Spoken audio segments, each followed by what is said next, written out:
Indeks Standar Pencemaran Udara atau ISPU di wilayah Kota Palembang memasuki kategori tidak sehat.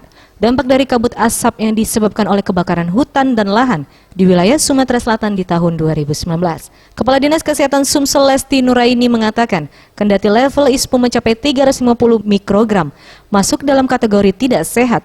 Menurutnya pengukuran ini masih dapat berubah-ubah karena kondisi yang terjadi kabut asap hanya terasa di waktu pagi dan malam hari. Kualitas udara dirasa cukup baik saat siang hari. Jadi bukan hanya waktu tertentu, itu sedang, baik, sedang. Ini ada tanggalnya 1 September sedang, 2 sedang ya. Kalau baik itu ISPU-nya 1 sampai 50. Kalau sedang 51 sampai 100, tidak sehat itu 101 sampai 116. Waktu 24 jam itu seluruhnya diukur oleh mereka. Nilai ISPU ini merupakan nilai rata-rata sehari.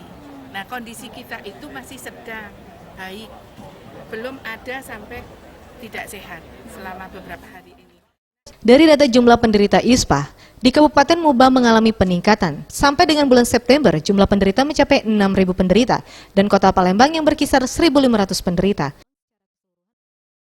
Tim Liputan Sriwijaya TV.